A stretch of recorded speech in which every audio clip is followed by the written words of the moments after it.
Բարի օր, 22 հունվար, 23 ներողություն, 23 հունվար,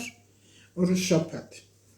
Օրը սկսում է 5-րդ լուսնային օրվա ազդեցության տակ, որը էստաֆետը փոխանցում է 6-րդին, ամսվա ամենաբարենպաստ օրերից մեկին։ Աճող լուսինը էներգիայով է լցվում նոր ձեռնարկումների համար, բայց միաժամանակ այնքան շատ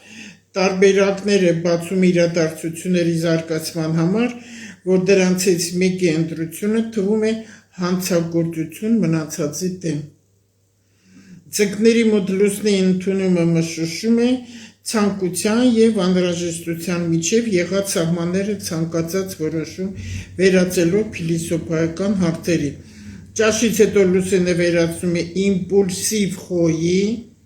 հեռախոսային զանգեր շատ կլինեն, խորհուրդ կտա զույգերին իրար մեջ հեռախոսների մեջ չմտնել, որ վատ բաներ չլսեն ու ղալմաղալներ չանեն իրար հետ, ղալմաղալներ չանեն, որովհետև պահի տակ պորտկող որոշումներ է կայացնում խոյը։ Շուտով փետրվարի 16-ին Սատուրնը վերջապես խոյ կմտնի, այսօր դուք ձեզ ինչպես պահեցիք, այդ հենց Սատուրնը խոյ մտավ ղալմաղալների շրջանը, ինքը կրակի նշանը, զգույշ եղեք պայթուններից, հրդեհներից, հատկապես ընդերքի հետ կապված նկուղներում, այդ գազից, հոսանքից ուշադիր եղեք ու երեխաների հանդեպ հատկապես ուշադիր եղեք։ Ցանկություններն առանց հետևանքների մասին շատ մտածելու համար, ինտուիցիան սրվում է մինչև վերջ, դուք բառացիորեն զգում եք ձեր մաշկի վրա, թե որ ուղին ընտրել, նույնիսկ եթե դա հակասում է աշխարհի ողջ տրամաբանությանը։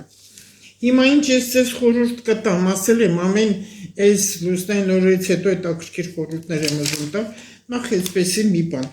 ինչ որ եղել է, հիմա էլ կա, ինչ որ պիտի լինի, հիմա էլ կա, աշխատեք, սովորեք և ինչ սովորեք, մեր հայկական այբուբենը, այբեմգիմով սովորեք, ոչ թե ABC-ով սովորեք, այբեմգին, որը շատ զորեղ աղոթք է ամբողջ Հայաստանի համար,